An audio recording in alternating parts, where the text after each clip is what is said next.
പ്രാകാരം വിട്ടു ഞാൻ വന്നിടട്ടെ, ചേർക്കുമോ എന്നെ നിന്റെ സന്നിധേ, തീർക്കുമോ എന്നെ നിന്റെ പൈതലായി, ആർക്കുമേ നിന്റെ ചാരനാളെല്ലാം. പ്രാകാരം വിട്ടു ഞാൻ വന്നിടട്ടെ, ചേർക്കുമോ എന്നെ നിന്റെ സന്നിധേ, തീർക്കുമോ എന്നെ നിന്റെ പൈതലായി, ആർക്കുമേ നിന്റെ ചാരനാളെല്ലാം.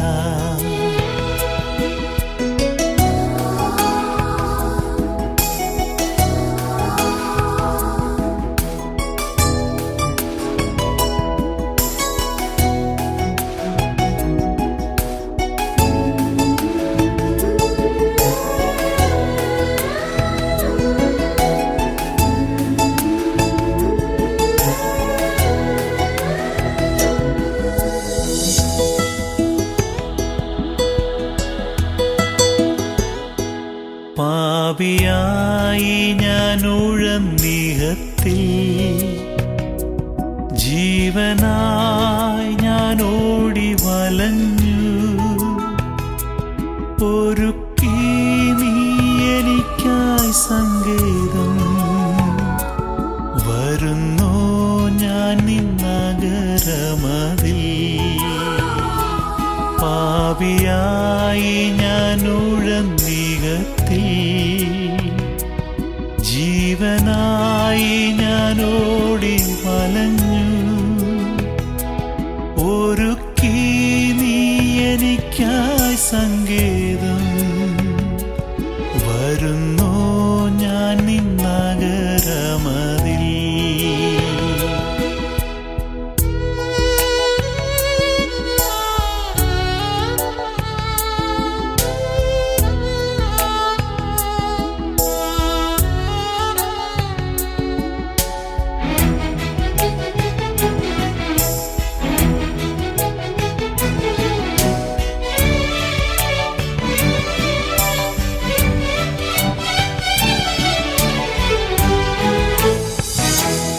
എന്റെ കൺകൾ നിൻമുഖം കാണട്ടെ,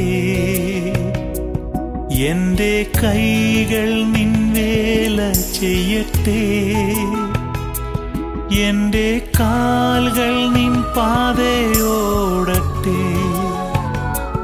നീ വസിക്കും മന്ദിരമാണല്ലോ ഞാൻ. എന്റെ കൺകൾ നിൻമുഖം കാണട്ടെ, എന്റെ കൈകൾ നിൻവേല ചെയ്യട്ടെ,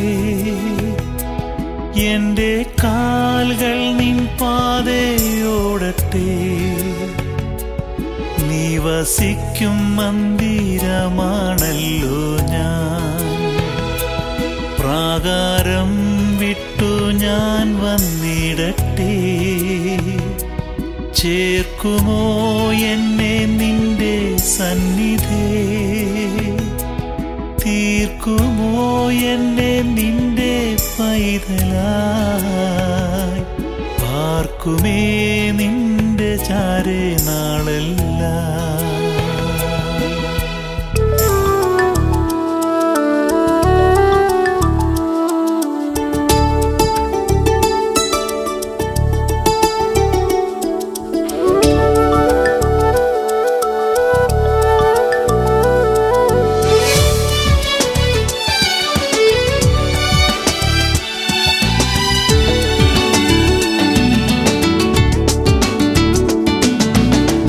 ഞാൻ നിന്നെ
പരിശുദ്ധമായ നാമം വാഴ്ത്തപ്പെടുവാനാകട്ടെ.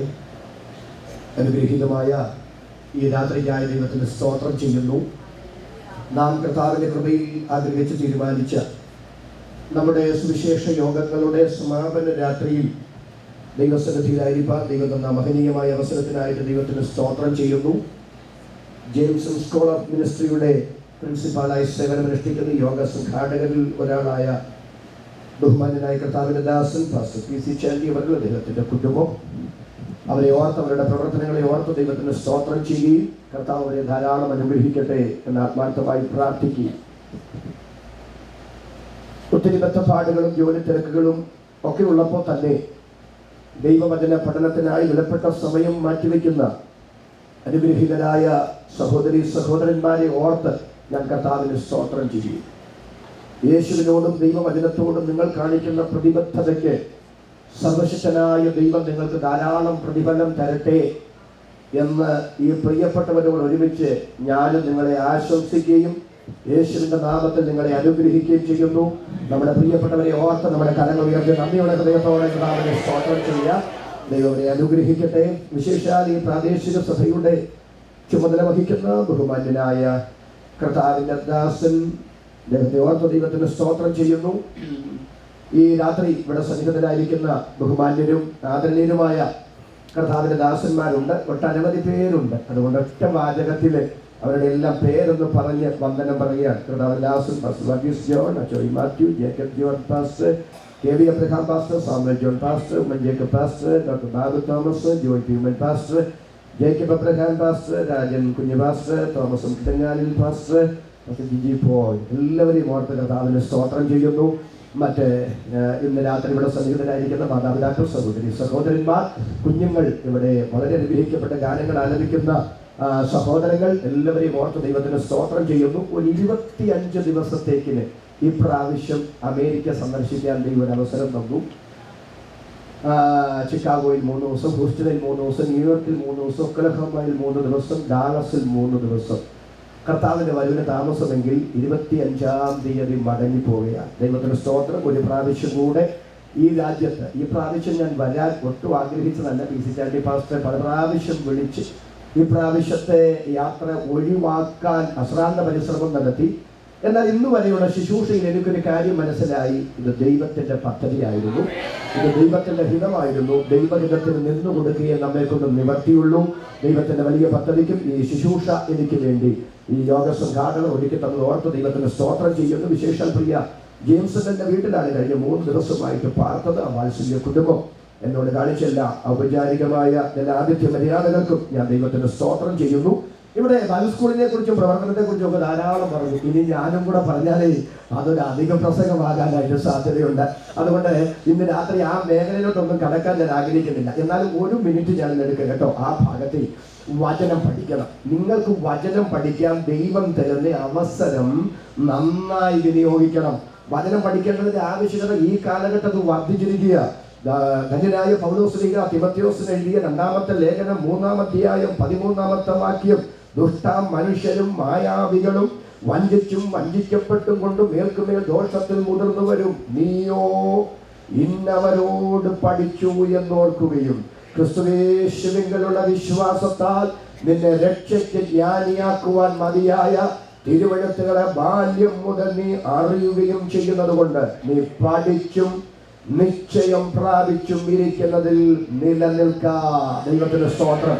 അതുകൊണ്ട് നമ്മുടെ ബുദ്ധിയെ ചീർപ്പിക്കുന്ന കേവലം അറിവായി പഠനം മാറുന്നെങ്കിൽ ആ പഠനം കൊണ്ട് ഗുണമില്ല.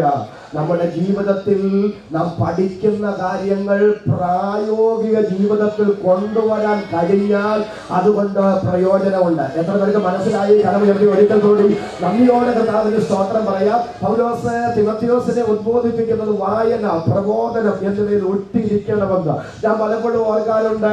തന്നെ അറുക്കാനുള്ള വാളിന് മൂർച്ച കൂട്ടിക്കൊണ്ടിരിക്കുമ്പോഴും റോമൻ കാരാഗ്രഹത്തിൽ കടന്ന തിമോഥെയോസിന് ലേഖനം എഴുതുമ്പോൾ പൗലോസ് പറയുക, നീ വരുമ്പോൾ ആ പുസ്തകങ്ങളും കൂടെ കൊണ്ടുവരണം, വിശേഷ ചർമ്മലിഖിതങ്ങളും കൂടെ കൊണ്ടുവരണമെന്ന്. മരിക്കുമ്പോഴും പഠനം നിർത്തിയ ആളല്ല പൗലോസ്.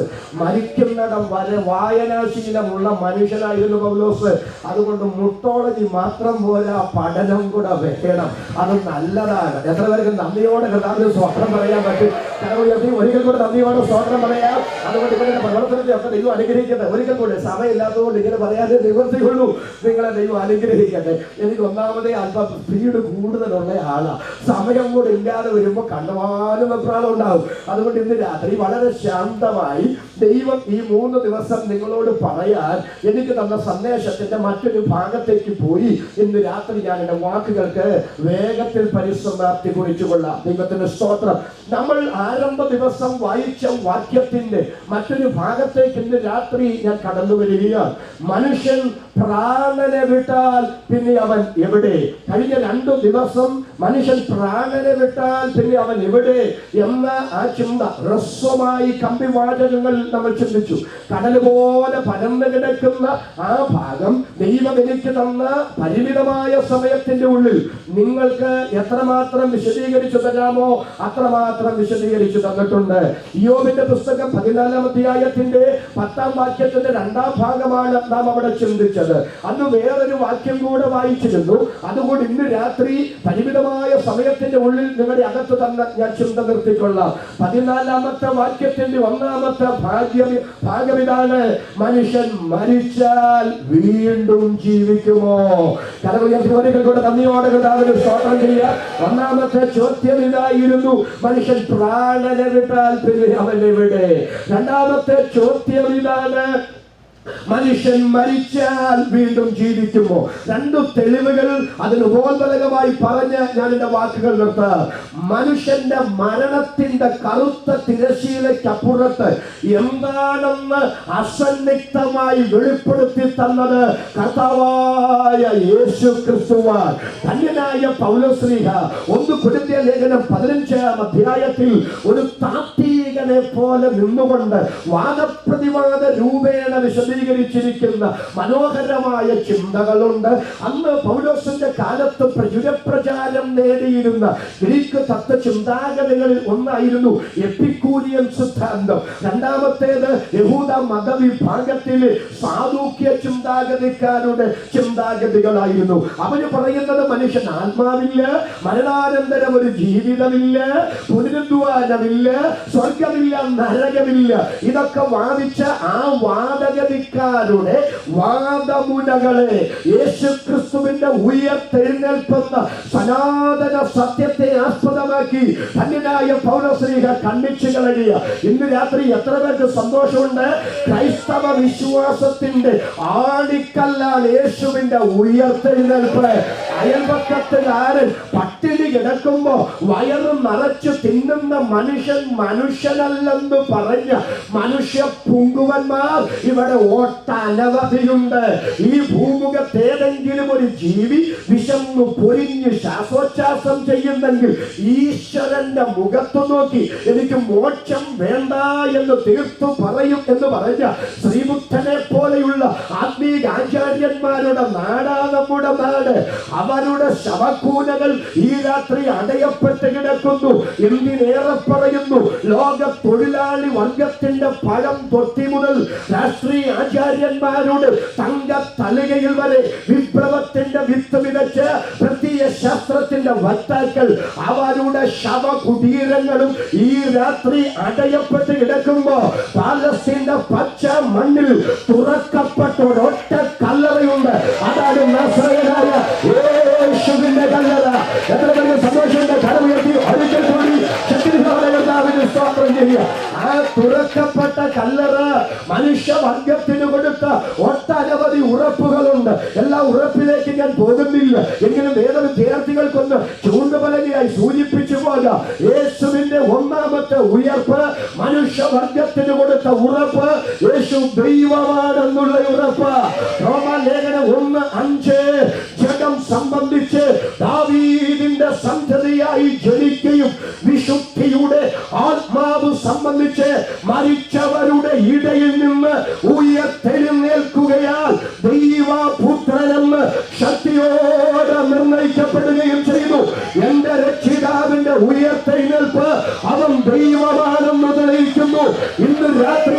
കാര്യം പറയാം, നാം ആരും യേശുവിനെ ആരാധിച്ചു ദൈവമാക്കുകയല്ല. ലോകം ആരാധിച്ച് ദൈവത്തെ ദൈവമാക്കുമ്പോൾ നാം ആരും യേശുവിനെ ആരാധിച്ചു ദൈവമാക്കുകയല്ല.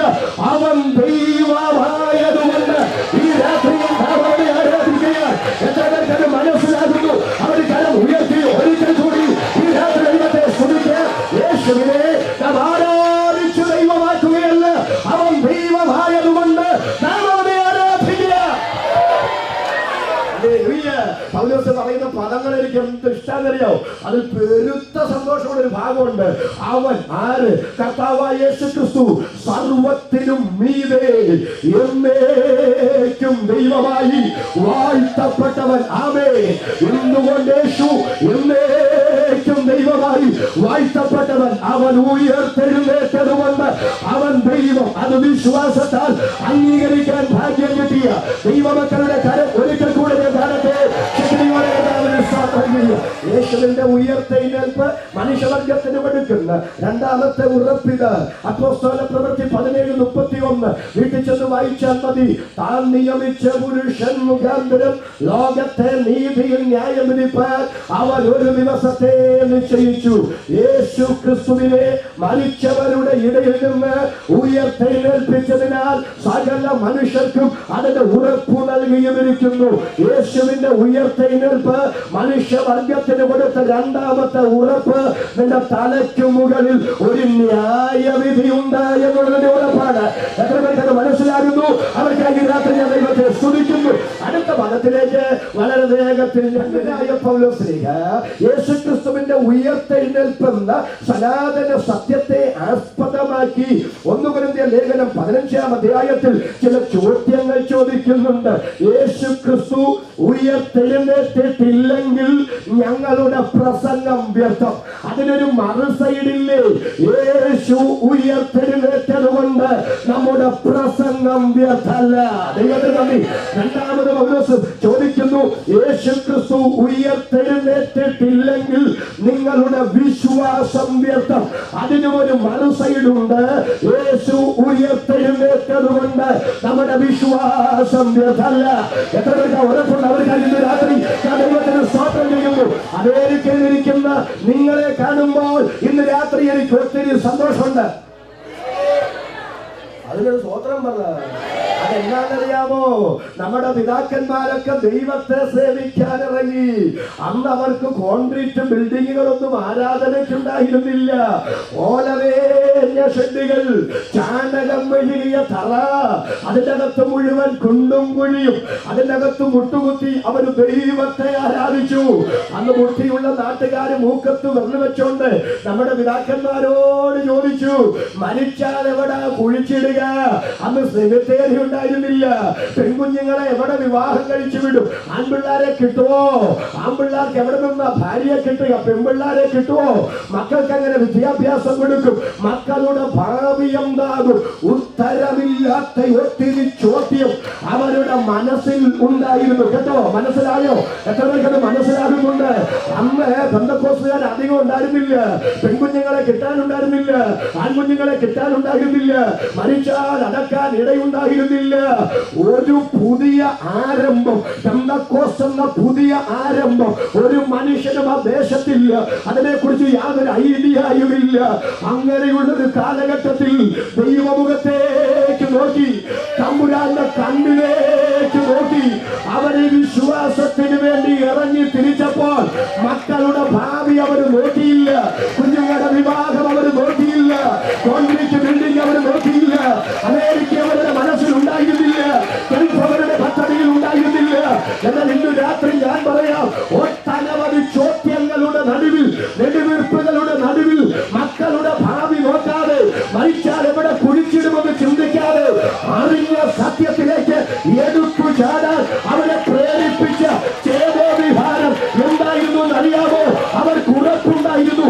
അവരറിഞ്ഞ സത്യം അത് ഉറപ്പായും സത്യമാണെന്ന് അവർക്കറിയാമായിരുന്നു. എത്ര പേർക്ക് മനസ്സിലാകുന്നു? അവർ കരമുയർത്തി ഒരിക്കൽ കൂടി ശക്തിയോടെ അതിന്റെ അനുഭവത്തിற்கு ഈ രാത്രി ഞാൻ ദൈവത്തെ മഹത്വപ്പെടുത്തുന്നു.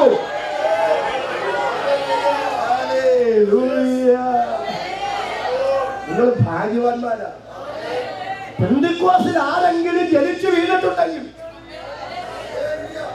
നിങ്ങളെ പോലെ ഭാഗ്യവാന്മാരും ഭാഗ്യവതികളും ലോകത്തിൽ ആരാ ഉള്ളത്? സ്വോത്രം. ചിലരൊക്കെ വീമ്പ് പറയുന്നത് കണ്ടിട്ടുണ്ട്. ഞാൻ പെന്തക്കോസ്തിലല്ല ഉണ്ടായത്, അവിടെ ഇവിടെ. എന്റെ സഹോദരങ്ങളെ, ഞാൻ ഓർത്തിട്ടുണ്ട് അങ്ങനെ ഒരു കുടുംബത്തിൽ ജനിക്കാൻ പറ്റിയെങ്കിലും. പക്ഷെ എനിക്ക് അങ്ങനെ പിറക്കാൻ പറ്റിയില്ല. ഇത് സ്വോത്രം പറ. നിന്റെ മേൽ നിന്റെ പിതാക്കന്മാരോടുള്ള നീതി ഉണ്ടെന്ന്, നിന്റെ മേൽ നിന്റെ മാതാക്കളോടുള്ള നീതി ഉണ്ടെന്ന്, നീ പിതാക്കന്മാരുടെ മാതാക്കളുടെ കണ്ണുനീരിന്റെ അകത്ത് കുതിർന്നു വളർന്നതാണെന്ന്, അവരുടെ പ്രാർത്ഥനയുടെ വളയത്തിന്റെ അകത്ത് അവരുടെ മറച്ചതാണെന്ന്.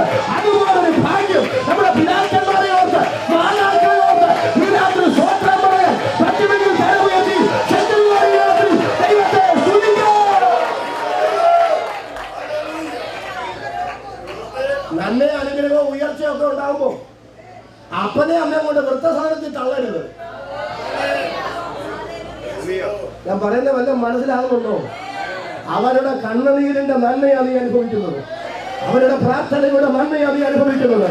ആഴിയം ഓർക്കാതെ, ആഴമാരായാതെ, ജീവിതത്തിന്റെ തിക്താനുഭവങ്ങൾ എന്താകുമെന്ന് അറിയാതെ, ജീവിതത്തെയും ജീവിത പങ്കാളിയെയും തലമുറയെയും ദൈവത്തിന് വേണ്ടി പങ്കാളാൻ ചങ്കൂറ്റപ്പോൾ ഇറങ്ങിത്തിരിച്ച ഒരു തലമുറയോടുള്ള ദൈവത്തിന്റെ വിശ്വസ്തതയ ഇന്ന് രാത്രി നീ അനുഭവിക്കുന്നെങ്കിൽ അന്ന് പിതാവിനെ ഓർത്ത്, കിട്ടിയ മാതാവിനെ ഓർത്ത് ഈ രാത്രി ഒരു സ്വന്തം പറയാൻ തയ്യാറാകും. അവർക്ക് ഈ രാത്രി ഞാൻ ദൈവത്തെ സ്തുതിക്കുന്നു.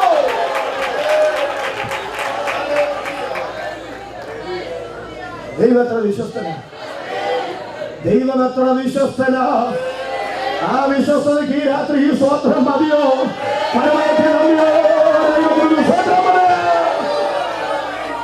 പറയുന്നു, യേശുക്രിസ്തു ഉയർത്തെഴുന്നേറ്റിട്ടില്ലെങ്കിൽ ഞങ്ങളുടെ വിശ്വാസം മറുസൈഡ്, യേശു ഉയർത്തത് കൊണ്ട് ഞങ്ങളുടെ വിശ്വാസം വ്യർത്ഥമല്ല. അടുത്തത് പൗലോസ് ചോദിക്കുന്നു, യേശു ക്രിസ്തു ഉയർത്തെഴുന്നേറ്റിട്ടില്ലെങ്കിൽ നിങ്ങൾ ഇന്നും നിങ്ങളുടെ പാപങ്ങളിൽ ഇരിക്കുന്നു. 2014 കൊല്ലങ്ങൾക്ക് മുമ്പ് യേശു മരിച്ചതുകൊണ്ട് എനിക്ക് പാപപരിഹാരം കിട്ടിയെന്ന് എനിക്കെങ്ങനെ ഉറപ്പാക്കാം? അതിന്റെ ഉറപ്പാ യേശുവിന്റെ ഉയർപ്പെന്ന്. എത്ര പേർക്ക് അത് മനസ്സിലാകുന്നു? അവർക്കായി ഞാൻ ദൈവത്തെ സ്തുതിക്കുന്നു. അടുത്ത പദം പൗലോസ് പറയുക, യേശു ക്രിസ്തു ഉയർത്തെഴുന്നേറ്റിട്ടില്ലെങ്കിൽ ക്രിസ്തുവിൽ നിത്യത കൊണ്ടവരും നശിച്ചുപോയി. അതിന്റെ മനസ്സൈഡില എന്റെ രക്ഷിതാവിനെ പരമാർത്ഥതയോടെ സേവിച്ച് ഈ മണ്ണിൽ കണ്ണടച്ചവരാരും നഷ്ടപ്പെട്ടു പോയിട്ടില്ല. ഇമ്പങ്ങളുടെ പരദീസയിൽ അവര് വിശ്രമിക്കുന്നു. അതിന്റെ ഉറപ്പ് യേശുവിന്റെ ഉയർപ്പെന്നോർത്ത് ഈ രാത്രി ഞാൻ ദൈവത്തെ സ്തുതിക്കുന്നു. ദൈവത്തിന് നന്ദി. അടുത്ത പദം പൗലോസ് പറയുന്നു, ആദ്യ ഫലം ക്രിസ്തു, പിന്നെ ക്രിസ്തുവിനുള്ളവർ. ആ ഭാഗത്തേക്ക് ഞാൻ വരണമെങ്കിൽ അല്പം അത് ഗൗരവമായി ചിന്തിക്കണം. ഇവിടുന്ന് സ്വതന്ത്രം പറഞ്ഞു ശാന്തമായിട്ട് പറയാം, ദൈവം എന്റെ ഉയർപ്പ് നടക്കുമെന്ന് എനിക്ക് തന്ന ഉറപ്പാണ് യേശുവിന്റെ ഉയർപ്പ്. അങ്ങനെയാണെങ്കിൽ ദൈവം തന്റെ വാഗ്ദത്തങ്ങളിലും ഉറപ്പിലും നിയമത്തിലും വിശ്വസ്തനാണോ എന്നറിയണ്ടേ? ദൈവം തന്റെ വാഗ്ദത്തങ്ങളിൽ വിശ്വസ്തനാണോ എന്ന് സമയമില്ല, എന്നാലും ഞാൻ ഓടിച്ചങ്ങ് പറയാം. ഇന്ന് 9 മണിക്ക് പോകല്ലേ? സ്വതന്ത്രം പറഞ്ഞു. അപ്പൊ പിന്നെ എപ്പം നിർത്തും പാസ്റ്റർ? 9:10 നിർത്താം. സ്വതന്ത്രം പറ. ഏതായാലും ഈ പ്രാവശ്യം ന്യൂയോർക്കിലെ മീറ്റിംഗ് തീരുക. അതുകൊണ്ട് ഇനി കർത്താവ് അനുവദിച്ചാലല്ലേ വരിക. അതുകൊണ്ട് ഇന്ന് രാത്രി 9:10 വരെ എനിക്ക് സമയം തന്നേ പറ്റൂ. ഒരിക്കൽ കൂടെ നന്ദിയോടെ കർത്താവിന്റെ സ്വതന്ത്രം പറയാം. അതുകൊണ്ട് നമുക്ക് വളരെ വേഗത്തിൽ പറയാം, ദൈവം തന്റെ വാഗ്ദത്തങ്ങളിൽ വിശ്വസ്തനാണോ? വിശ്വസ്തന. ഒരു വാക്യം ഒന്ന് പറഞ്ഞ് ഞാൻ തെളിയിച്ച് മുന്നോട്ട് പോകാം. ഉൽപ്പത്തി പുസ്തകം പെട്ടെന്ന് എടുത്തു. 15-ാം അധ്യായം 18 മുതൽ 21 വരെയുള്ള വാക്യങ്ങൾ പറ്റുമെങ്കിൽ എത്രയും വേഗം വായിക്കാവോ അത്രയും വേഗം വായിച്ചു.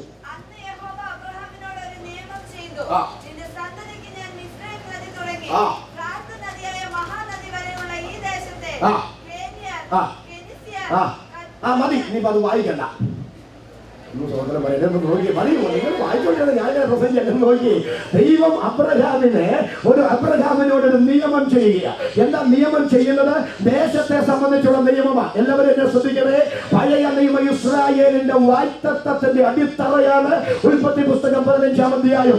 ദൈവം തന്റെ വാഗ്ദത്തങ്ങളിൽ എത്ര വിശ്വസ്തനാണെന്ന് ഈ ഭാഗത്ത് തെളിയിച്ച് നമ്മുടെ നിത്യതയുടെ ഉറപ്പിൽ അതിനേക്കാൾ വിശ്വസ്തനാണ് ദൈവമെന്ന് ഇന്ന് രാത്രി ആത്മാവ് നമുക്ക് ഉറപ്പിച്ചു തരുമ്പോൾ നിത്യതയോടൽപ്പം കൂടെ അടുക്കാനും യേശുവിന്റെ വരവിനായി ഒരുങ്ങാനും ഈ രാത്രി പരിശുദ്ധാത്മാവ് കൃപ തരട്ടെ. എത്ര പേര് വിശ്വസിക്കുന്നു? അവർക്കായി ഞാൻ ദൈവത്തെ സ്തുതിക്കുന്നു. ശ്രദ്ധിക്കുക, ഉൽപ്പത്തി പുസ്തകം 15-ാം അധ്യായം ആരംഭിക്കുന്നത് ഇങ്ങനെയാ.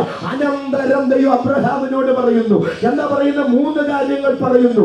ഒന്ന്, അബ്രഹാമേ നീ ഭയപ്പെടണ്ട. 2, ഞാൻ നിന്റെ പരിചയ.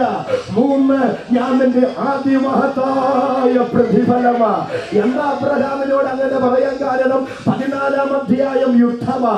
5 രാജാക്കന്മാരെ 4 രാജാക്കന്മാര് വന്ന് പരാജയപ്പെടുത്തിയിട്ട് 5 രാജാക്കന്മാരെയും അവർക്കുള്ളതിനെയും ഉള്ളവരെയും കൊള്ളയായി കൊണ്ടുപോയ കൂട്ടത്തിൽ സൊദോമിൽ പോകാത്ത ആ ലോത്തിനെയും കുടുംബത്തെയും ഉള്ളതിനെയും അവർ അപഹരിച്ചു കൊണ്ടുപോയി. ഓടിപ്പോകുന്ന ഒരുത്തൻ വന്ന് എബ്രായനായ അബ്രഹാമിനോട് പറയുന്നു, 5 രാജാക്കന്മാരെ 4 രാജാക്കന്മാർ തോൽപ്പിച്ചു. കൊള്ള കൊണ്ടുപോകുന്ന കൂട്ടത്തിൽ ലോത്തിനെയും കുടുംബത്തെയും കൊണ്ടുപോയി. തന്റെ പ്രാണന തുല്യം സ്നേഹിച്ച തന്റെ എല്ലാമായ സഹോദരപുത്രനായ ലോത്തും കുടുംബവും കൊള്ളയായി പോയി എന്ന് കേട്ടപ്പോ മുമ്പും പിമ്പും നോക്കാതെ, പ്രത്യാഘാതങ്ങൾ നോക്കാതെ, വൈകാരികമായി പൊട്ടിത്തെറിച്ച് അബ്രഹാം തന്റെ വീട്ടിൽ പിറന്നു വീണ 318 അഭ്യാസികളുമായി അവർക്ക് പുറകെ വെച്ചുപിടിപ്പിച്ചു. 4 രാജാക്കന്മാരെ പരാജയപ്പെടുത്തിയിട്ട് ലോത്തിനെയും കുടുംബത്തെ സ്വതന്ത്രമാക്കി സുരക്ഷിതമായ സ്ഥലത്താക്കിയിട്ട് ആ വന്യവയോധികൻ തന്റെ കൂടാരത്തിന്റെ അകത്ത് വന്ന് താടിക്ക് കയ്യും കൊടുത്തിരിക്കുക. ആ വന്യവയോധികൻ ഇപ്പോഴാണ് ദൈവത്തിന് സ്തോത്രം വികാരം വിവേകത്തിന് കൈമാറിയത്. സ്തോത്രം പറ. ഈ എടുത്തു ചാടിയ പോയത് എന്തിനു പോയത്? യുദ്ധത്തിന് പോയത് 318 അഭ്യാസികളുമായി. തിരിച്ചു വന്നപ്പോൾ അബ്രഹാം വിവേകത്തോടെ ചിന്തിക്കുന്നത്, തമ്പുരാനെ ഞാൻ എന്നാ ചെയ്തത്? 4 രാജാക്കന്മാരെ തോൽപ്പിച്ചു. ആരുമായി? 318 അഭ്യാസികളുമായി. ഇനി അവരുടെ മുഴുവൻ നോട്ടപ്പുള്ളി ഞാനാ. അവരും മറ്റാരെയെങ്കിലും തോൽപ്പിക്കുന്നതിന് മുമ്പ്, അവരാരെങ്കിലുമായി ഏറ്റുമുട്ടുന്നതിന് മുമ്പ് അവരെന്നെ ആക്രമിക്കാൻ സാധ്യതയുണ്ട്. മാനുഷികമായി സുരക്ഷിതമല്ലാത്ത തന്റെ കൂടാരത്തിന്റെ അകത്ത് അപ്രതീക്ഷിതമായ നിലയിൽ ഒരാക്രമണം തനിക്കെതിരെ ഉണ്ടാകാൻ സാധ്യതയുണ്ടെന്നുള്ള ചിന്തയിൽ മാനുഷിക വേദനയിൽ പിടയുന്ന തന്റെ ഭക്തന്റെ അടുക്കൽ വന്നിട്ട് എന്റെ ദൈവം പറയുക, അബ്രഹാമേ നീ ഭയപ്പെടേണ്ട കേട്ടോ. എന്താ നീ ഭയപ്പെടാത്തത്? നീ എന്തുകൊണ്ടാ ഭയപ്പെടാണ്ടാത്തത്? ഞാനാ നിന്റെ പരിച.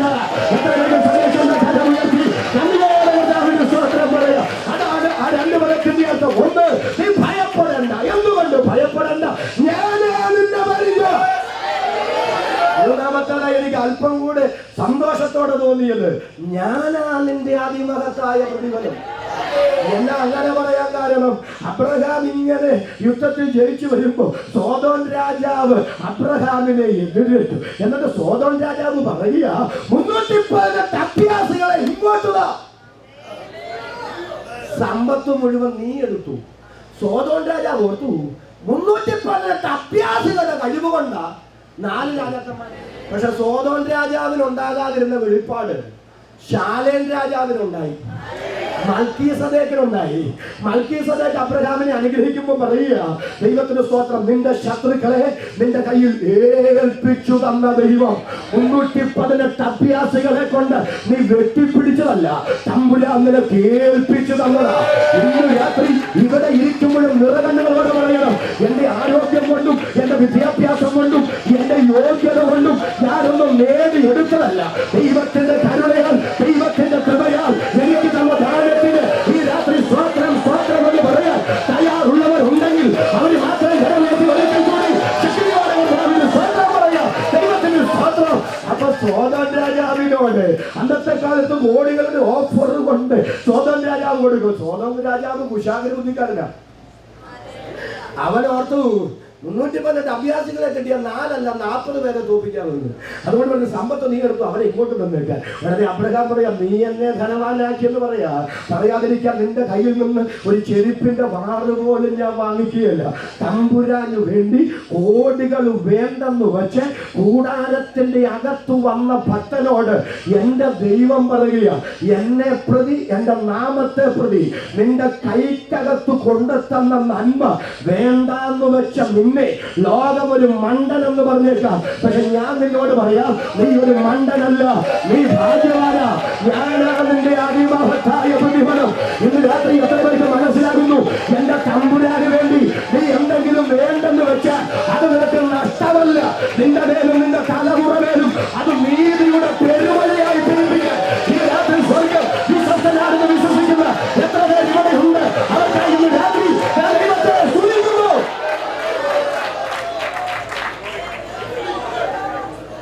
അനർഹമായ നിലയിൽ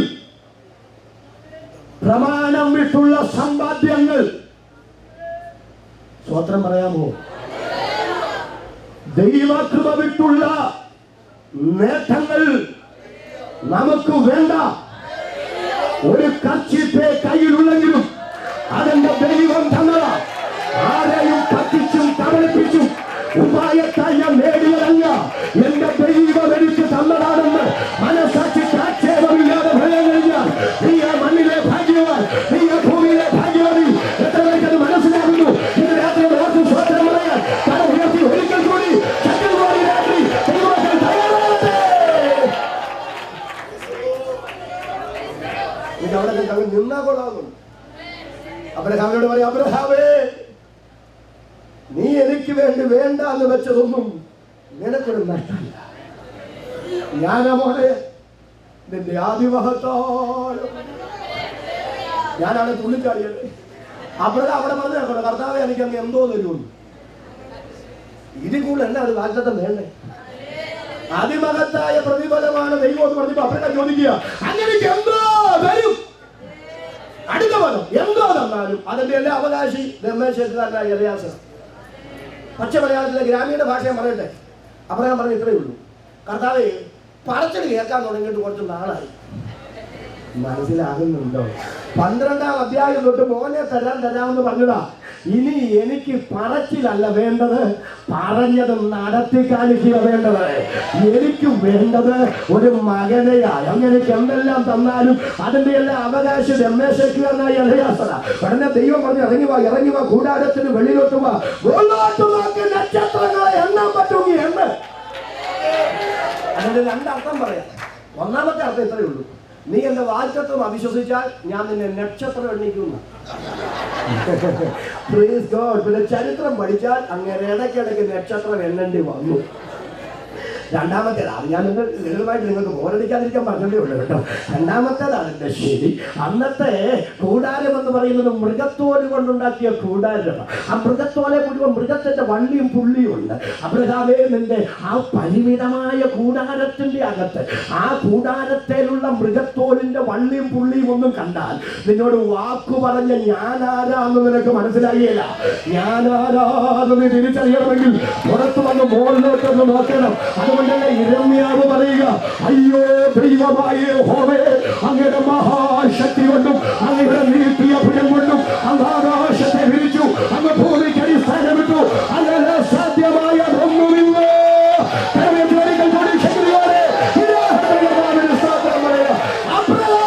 അത് വിശ്വസിച്ചു.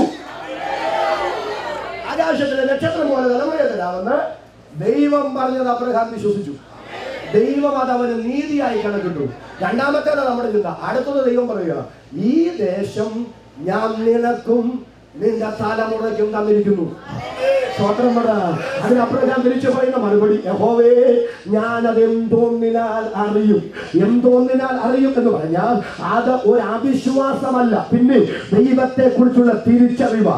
എബ്രായ ലേഖകൻ പറയുന്നു, നമ്മുടെ ദൈവത്തിന്റെ പ്രത്യേകത ദൈവം വാഗ്ദത്തം കൊടുക്കുക മാത്രമല്ല, വാഗ്ദത്തത്തിന്റെ അവകാശികൾക്ക് തന്റെ ആലോചന മാറാത്തതെന്ന് അധികം സ്പഷ്ടമാക്കാൻ വാഗ്ദത്തങ്ങളോടുകൂടെ ഉറപ്പും കൊടുക്കുന്ന ദൈവമാണ്.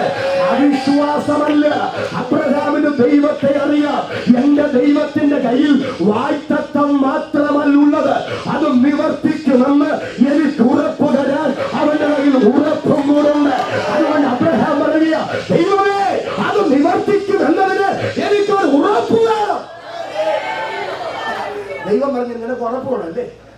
നിനക്കും നിന്റെ സന്തതിക്കും ഈ ദേശം ഞാൻ തരുമെന്നുള്ളതിന് നിനക്ക് ഉറപ്പ് വേണമല്ലേ? തരാം. 3 വയസ്സുള്ള പശുക്കിടാവ്, ഒന്ന് സ്വോത്രം പറഞ്ഞു നോക്കെ, എന്നെ നോക്കെ. 3 വയസ്സുള്ള പശുക്കിടാവ്, 3 വയസ്സുള്ള കോലാട്, 3 വയസ്സുള്ള ചെമ്മരിയാട്, കുറുമ്പ്രാവ്, പ്രാവും കുഞ്ഞ് കൊണ്ടുപോവാ, ഒത്ത നടുവെ പിളർക്ക്. എന്താ ഈ പദത്തിന്റെ ഒക്കെ അർത്ഥം? നമ്മൾ ഈ ഉൽപ്പത്തി പുസ്തകം 15-ാം അധ്യായം തെറ്റിദ്ധരിച്ചിട്ടുണ്ട് കേട്ടോ. അബ്രഹാമിന്റെ യാഗത്തിന്റെ കുഴപ്പം കൊണ്ട് ഇസ്രായേൽ മിസ്രൈമിൽ 400 വർഷം കഴിയേണ്ടി വന്നത് എന്നൊരു പഠിപ്പിക്കലുണ്ട്. പക്ഷെ വേദനയോടെ ഞാൻ ഇന്ന് രാത്രി പറയുന്നുണ്ട്, തെറ്റിദ്ധരിക്കരുത്. അബ്രഹാമിന്റെ യാഗത്തിന്റെ കുഴപ്പമല്ല ഇസ്രായേൽ മിസ്രൈമിൽ പോകേണ്ടി വന്നത്. ഇസ്രായേൽ മിസ്രൈമിൽ പോകേണ്ടി വന്നതിന്റെ കാരണം ഞാൻ പറയാം. ഉൽപ്പത്തി 15-ൽ ദൈവം പറയുന്നു, അമോര്യരുടെ അതിക്രമം ഇതുവരെ തികഞ്ഞിട്ടില്ല. 7 ജാതികളെ കനാനിൽ പാർക്കുക. 6 ജാതികളുടെ പാപം ന്യായം വിധിക്കത്തക്ക നിലയിൽ വളർന്നു. എന്നാൽ ആ ജാതിയുടെ പാപം ന്യായം വിധിക്കത്തക്ക നിലയിൽ വളർന്നില്ല. അവരുടെ പാപം കൂടെ ന്യായവിധിക്കും പാകമാകണമെങ്കിൽ ഒരു നീണ്ട വർഷങ്ങൾ എടുക്കും. ഇന്ന് രാത്രി ഞാനൊരു കാര്യം പറയാം. ദൈവം നീതിമാന, തന്റെ നീതി വിട്ട് ദൈവത്തിനൊന്നും ചെയ്യാൻ പറ്റുകയില്ല. പാപം എവിടം വരെ വളർന്നാൽ ന്യായം വിധിക്കണമെന്ന് ദൈവത്തിന് ഒരു നിയമമുണ്ട്. ഇന്ന് രാത്രി ഞാൻ പറയാം, ദൈവം വച്ച ബൗണ്ടറി, ദൈവം വച്ച അതിരെ ആര് ഭേദിച്ചാലും ദൈവം പിന്നെ അടങ്ങിയിരിക്കില്ല. അത് അമേരിക്കക്കാരനാണോ എന്ന് ദൈവത്തിന് വിഷയമല്ല, അത് ന്യൂയോർക്ക് ആണോ എന്ന് ദൈവത്തിന് വിഷയമല്ല, അത് സിംഗപ്പൂരാണോ എന്ന് ദൈവത്തിന് വിഷയമല്ല, അത് മലേഷ്യ ആണോ എന്ന് ദൈവത്തിന് വിഷയമല്ല, അത് ദുബൈ ആണോ എന്ന് ദൈവത്തിന് വിഷയമല്ല, അത് തായ്ലൻഡ് ആണോ എന്ന് ദൈവത്തിന് വിഷയമല്ല, അത് ഇന്ത്യ ആണോ എന്ന് ദൈവത്തിന് വിഷയമല്ല. ദൈവം വച്ച അതിരു ഭേദിച്ചാൽ അതിരു ഭേദിക്കുന്നവരെ മുഖപക്ഷം കൂടാതെ ന്യായം വിധിക്കുന്ന ഒരു ദൈവമാണ് ഇന്ന് രാത്രി നാം സേവിക്കുന്ന ദൈവമെങ്കിൽ ഭയത്തോടെ ദൈവത്തെ സേവിക്കാൻ, വിറയലോടെ ഘോഷിച്ചു രസിക്കാൻ എത്ര പേര് തയ്യാറാണ്? അവർ കടമുയർത്തി ഒരിക്കൽ കൂടി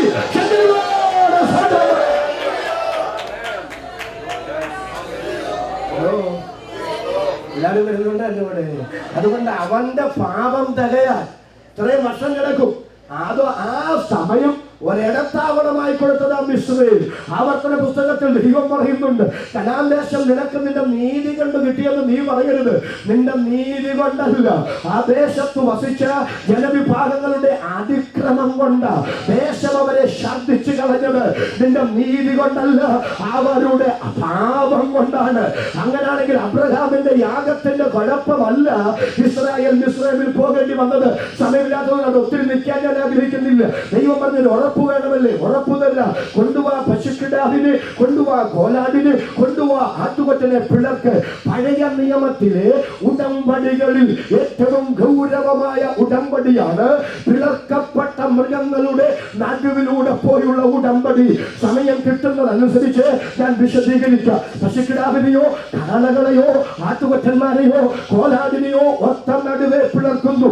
ഉടമ്പടി ചെയ്യേണ്ട 2 പേർ ഈ പിളർക്കപ്പെട്ട മൃഗത്തിന്റെ ഉടലുകൾ 2 സൈഡിൽ വെക്കുന്നു. ആ ഉടലുകളിൽ നിന്ന് രക്തം വാർന്നു വരുന്നു. ഉടമ്പടി ചെയ്യേണ്ട 2 പേർ, ഒരാൾ അവിടെ നിന്നും ഒരാൾ ഇവിടെ നിന്നും ചെന്ന് ആ പിളർക്കപ്പെട്ട മൃഗങ്ങളുടെ നടുവിൽ നിന്ന് ഉടമ്പടി ചെയ്യുകയാണ്. ആ ഉടമ്പടിയുടെ ഗൗരവം ഞാൻ പറയുന്നതിന് മുമ്പ് പഴയ നിയമത്തിലെ ചില ഉടമ്പടികൾ നിങ്ങളുടെ മുമ്പിലേക്ക് പെട്ടെന്ന് ഞാൻ കൊണ്ടുവരാം. കമ്പി വാചകങ്ങളിൽ പറഞ്ഞുവിടാം. ആരും ബൈബിൾ തുറക്കരുത്, എന്നെ ശ്രദ്ധിച്ച് മാത്രം ഇരിക്കുക. ഒന്നാമത്തെ ഉടമ്പടിയും അബ്രഹാം തന്റെ മകനായ ഇസ്ഹാക്കിനൊരു വധുവിനെ അന്വേഷിപ്പാൻ എലയാസറിനെ പറഞ്ഞയക്കുമ്പോ എന്റെ പിതൃഭവനത്തിൽ നിന്നും ചാച്ചക്കാരിൽ നിന്നും എന്റെ മകനൊരു ഭാര്യയെ എടുക്കണമെന്ന് പറയുമ്പോ എലയാസർ പറയുന്നു, അത് അസാധ്യമാണ് എന്നെ കൊണ്ട്. പക്ഷെ അബ്രഹാം പറയുന്നു, എന്റെ ദൈവം തന്റെ ദൂതനെ അയച്ച് ആ കാര്യം നിനക്ക് സാധിപ്പിച്ചു തരും. അബ്രഹാമിന്റെ ദാസനായ എലയാസർ പോയി കേട്ടോ. കാര്യങ്ങൾ ക്ഷണത്തിൽ നടന്നപ്പോ അവൻ പറയും, എന്റെ കഴിവല്ല, എന്റെ യജമാനന്റെ ദൈവം തന്റെ ദൂതനെ അയച്ച് കാര്യങ്ങൾ എനിക്ക് നടത്തി തന്നു. ഇന്ന് രാത്രി എഴുതി വെച്ചു, നിന്റെ പണം കൊണ്ട് കഴിയാത്തത്, നിന്റെ സ്വാധീനം കൊണ്ട് കഴിയാത്തത്, നിന്റെ ബുദ്ധി കൊണ്ട് കഴിയാത്തത് തമ്പുരാന്റെ ഇടപെടൽ കൊണ്ട് ദൈവം സാധിപ്പിച്ചു തരാൻ പോകുകയെന്ന് ഇന്ന് രാത്രി പരിശുദ്ധാത്മാവ് പഠനത്തിന്റെ ഭൂമി ഈ രാത്രി വിളിച്ചു പറയുന്നു. സ്വന്തം പറയാൻ എത്ര പേർക്ക് രാത്രി കഴിയും? അവർക്കായി ഈ രാത്രി ഞാൻ ദൈവത്തെ സ്തുതിക്കുന്നു.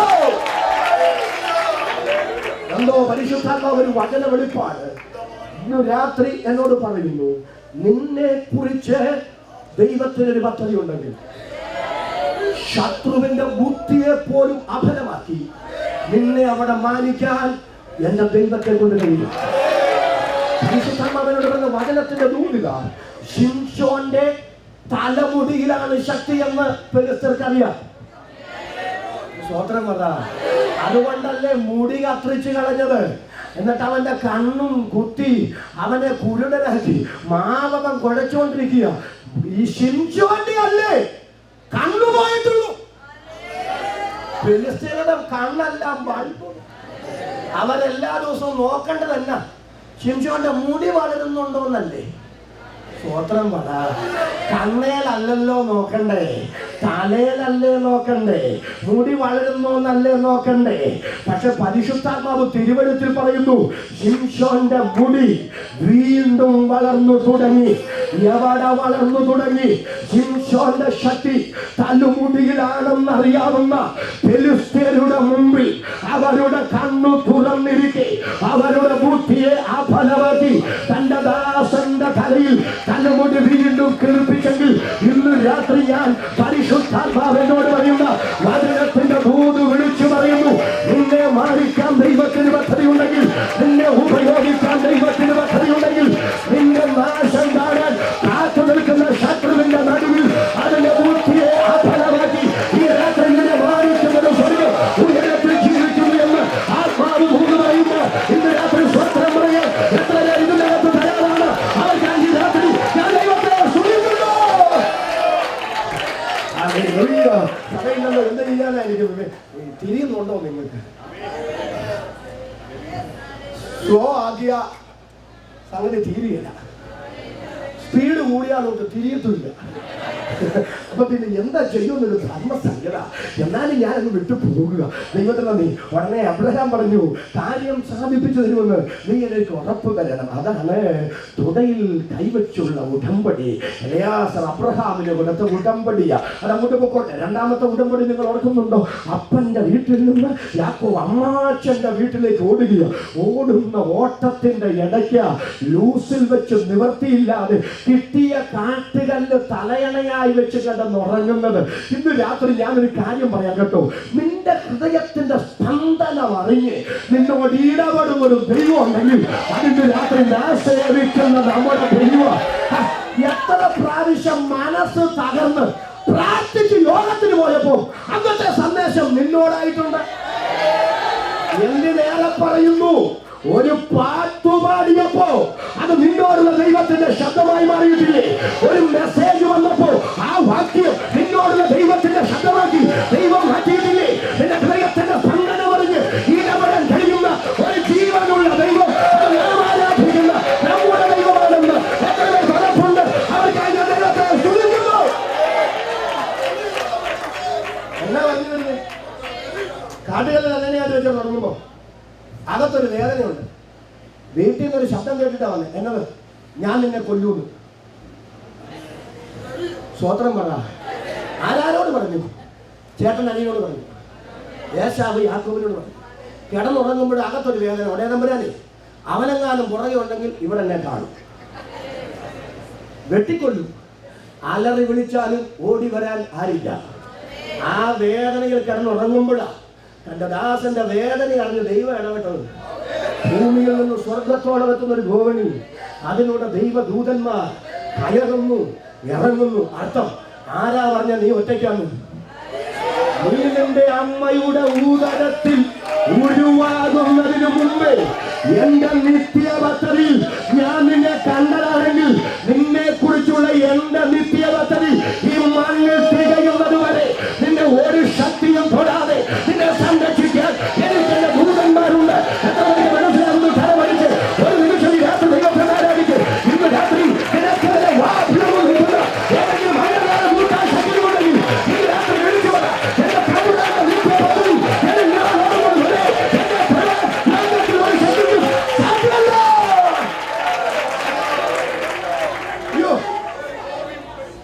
ആ വേദനയിൽ എനിക്ക് തുള്ളിച്ചാടാൻ തോന്നുന്നു.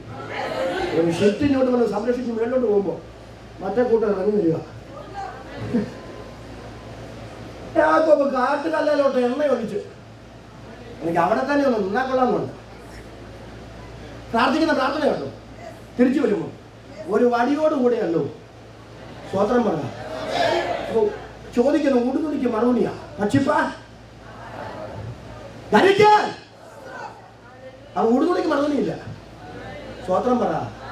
ടെൻഷൻ മുഴുവൻ ആഹാരത്തെ കുറിച്ചാ. പക്ഷെ കയ്യിൽ ആഹാരമില്ലെങ്കിലും മറുപടി ഇല്ലെങ്കിലും കയ്യിൽ എണ്ണയുണ്ട്. ഇന്നും മനസ്സിലായോ? കല്ലയിൽ എണ്ണ ഒഴിച്ചെന്ന് വസ്ത്രം എടുക്കാൻ മറന്നാലും ആഹാരം എടുക്കാൻ മറന്നാലും എണ്ണ എടുക്കാൻ മറന്നില്ല. എത്ര പേർക്ക് മനസ്സിലാകുന്നു? അവർ കരം ഉയർത്തി ഒരിക്കൽ കൂടി ശക്തിയോടെ ഈ രാത്രി വികസിക്കുക. ഷാനാടാകുന്നു പറഞ്ഞ യാക്കോബേ, നിനക്ക് എവിടെ നിന്നാ കിട്ടിയ ഈ അറിവ്? എന്റെ വല്യപ്പൻ ഒരു പരദേശിയൻ. പക്ഷെ വല്യപ്പൻ അനുഗ്രഹിക്കപ്പെടാൻ കാരണം ചെന്നിടത്തൊക്കെ പണിത യാഗവേദിയും അതിനർപ്പിച്ച് ആരാധനയുമാണ്. എന്റെ അപ്പൻ അനുഗ്രഹിക്കപ്പെടാൻ കാരണം ചെന്നിടത്തൊക്കെ പണിത യാഗവേദിയും അവിടെ അർപ്പിച്ച് ആരാധനയുമാണെങ്കിൽ ഒരു വടിയുമായി പോകുന്ന എന്നെ ആരാധിക്കുന്നവനെ അനുഗ്രഹിക്കുന്ന ദൈവമാണ് എന്റെ വല്യപ്പന്റെ ദൈവമെങ്കിൽ, എന്റെ അപ്പന്റെ ദൈവമെങ്കിൽ എന്നെ അനുഗ്രഹിക്കുന്നത് ദൈവമുണ്ട്.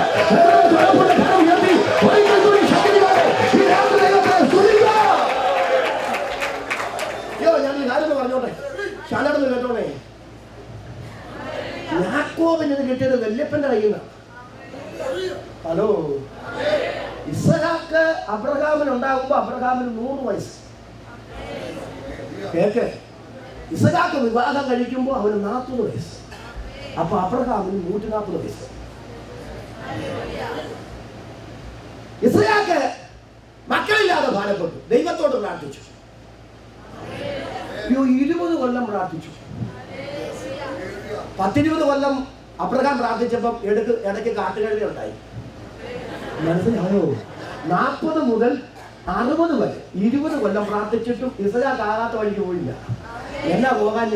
75-ാമത്തെ വയസ്സിൽ എൻ്റെ അപ്പനോട് എന്നെ കുറിച്ച് വാക്യത്തെ പറഞ്ഞിട്ട് 100-ാമത്തെ വയസ്സിൽ എന്നെ എൻ്റെ അപ്പന് കൊടുക്കാൻ എൻ്റെ ദൈവത്തെ കൊണ്ട് കഴിയുമെങ്കിൽ 40-ാമത്തെ വയസ്സിൽ പ്രാർത്ഥിക്കുന്ന എനിക്ക് വയസ്സ് 150 ഒരു തലമുറയെ തരാൻ എന്റെ അപ്പന്റെ ദൈവം വിശ്വസ്തനാണെന്ന് അവന് കിട്ടിയ അറിവല്ലേ? എത്ര പേർക്ക് മനസ്സിലാകുന്നു? തലമുയർത്തി ഒരിക്കൽ കൂടി ശക്തിയോടെ രാത്രി ഞാൻ കാര്യം പറയാൻ പോവാ. നിനക്ക് 10-20 കൊല്ലം താമസിച്ചത് നിന്റെ തലമുറയുടെ നന്മയ്ക്കാ. എല്ലാം മനസ്സിലാകുന്നോ?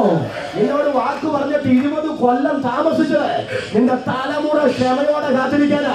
ഇന്ന് രാത്രി ജീവിതത്തിൽ എന്തെങ്കിലും ദൈവം ചെയ്യുന്നുണ്ടെങ്കിൽ ദോഷത്തിനല്ല കേട്ടോ, അത് നിനക്ക് മാത്രമല്ല നിന്റെ തലമുറയ്ക്ക് പോലും നന്മയാക്കി മാറ്റാൻ ഈ രാത്രി ദൈവത്തിന് പദ്ധതിയുണ്ടെന്ന് ആത്മാവ് പറയുമ്പോ സ്വന്തം ചെയ്യാൻ എത്ര പേര് തയ്യാറാണ്?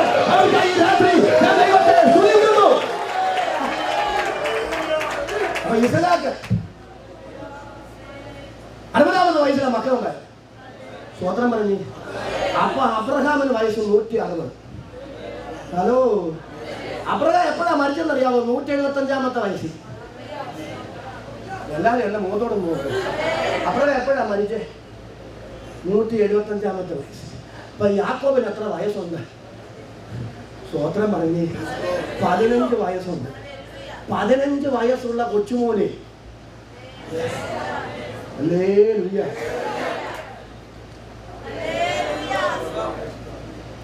മകനെയും കൂടെ അബ്രഹാം കൂടാരത്തിലോട്ട് കൊണ്ടുപോയി.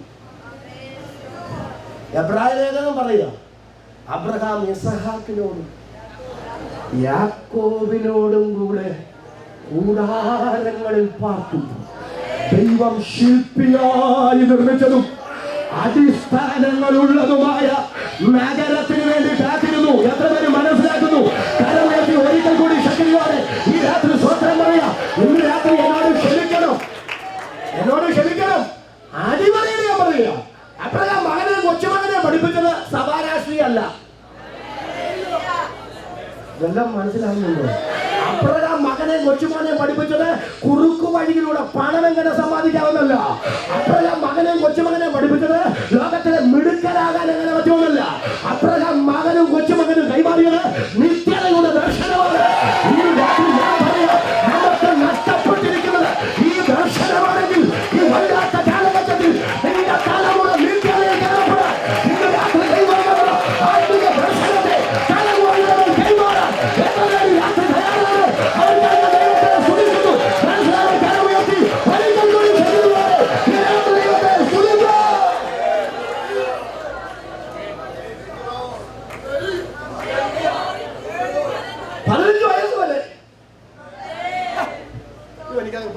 കാര്യം കുളിരു പോലും.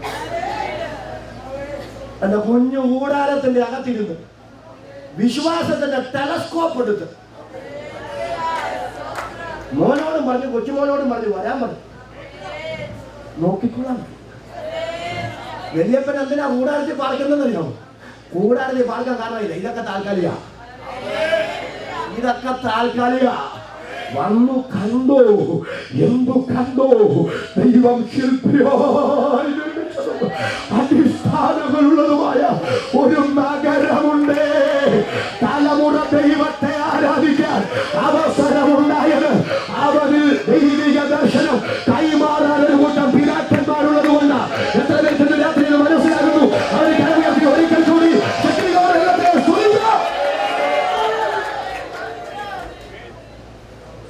അമേരിക്കയിലൊക്കെ സമയം പോകും. ആദ്യകാലത്ത് വന്ന പിതാക്കന്മാരെ മാതാക്കളെ ഓർത്ത് സ്തോത്രം. നിയന്ത്രിക്കാൻ ആരും ഉണ്ടായിരുന്നില്ലെന്നേ. അവർക്ക് എങ്ങനെ ഇവിടെ ജീവിക്കാമായിരുന്നു? സ്വാതന്ത്ര്യത്തോടെ ജീവിക്കാമായിരുന്നു. സ്തോത്രം പറ. ഇവിടുത്തെ സ്വാതന്ത്ര്യത്തിനനുസരിച്ച് അവർക്ക് നീങ്ങാമായിരുന്നു. പക്ഷേ ഇവിടത്തെ സ്വാതന്ത്ര്യത്തിലല്ല, അവരുടെ അകത്ത് ദൈവം കൊടുത്ത ആത്മീയ കാഴ്ചപ്പാടിനെ മുറുകെ പിടിച്ച് രണ്ടുപേരെങ്കിൽ രണ്ടുപേര്, മൂന്ന് പേരെങ്കിൽ മൂന്ന് പേര് ഒരുമിച്ച് കൂട്ടായ്മയ്ക്ക് ഓടിക്കൂടി ദൈവത്തെ ആരാധിച്ചതിന്റെ പരിണിത ഫലമാ ഈ ന്യൂയോർക്കിലുള്ള മലയാളി ദൈവസഭകളെങ്കിൽ ഇന്ന് രാത്രി അവരെ ഒക്കെ ഓർത്ത് ദൈവത്തിനൊരു സ്വത്രം പറയുക. എത്ര പേര് തയ്യാറാ? കരം ഉയർത്തി ഒരിക്കൽ കൂടി ശക്തിയോടെ ഈ രാത്രി ദൈവത്തെ സ്തുതിക്കുക.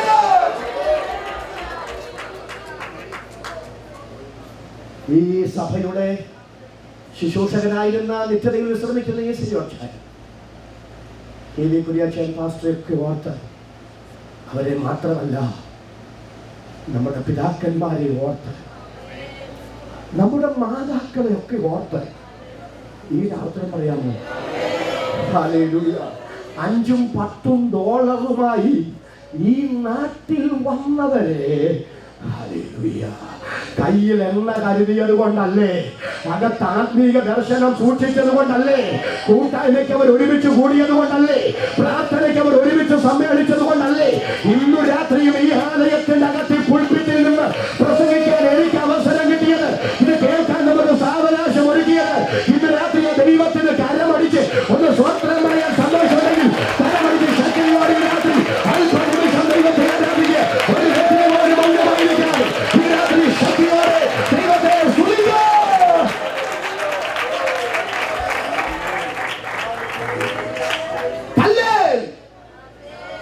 എണ്ണ ഒഴിച്ചുള്ള ഉടമ്പടി. നീ എല്ലാ ഉടമ്പടി അങ്ങ് നിൽക്കട്ടെ. ഉടമ്പടി പറയാൻ പോയാൽ ഇത് സമയം കിട്ടില്ല. ഇന്ന് സ്വോത്രം പറഞ്ഞു പുറകിലത്തോട് കരങ്ങളിൽ അടിപൊളി സ്വോത്രം പറഞ്ഞു. അടുത്ത ഉടമ്പടി പറയുന്നില്ല, അടുത്ത പദത്തിലേക്ക് ഞാൻ വരിക. പിളക്കപ്പെട്ട മൃഗങ്ങളുടെ നടുവിലൂടെ പോലുള്ള ഉടമ്പടിയാണ് ഏറ്റവും ഗൗരവമായ ഉടമ്പടി. അതിന്റെ അർത്ഥം എന്താ? ആരെങ്കിലും ഒരാൾ ഈ ഉടമ്പടി ലംഘിച്ചാൽ ലംഘിക്കുന്നവനെ പിളർക്കപ്പെട്ട മൃഗത്തെ പോലെ പിളർക്കാം. എല്ലാം മനസ്സിലാവുന്നുണ്ടോ?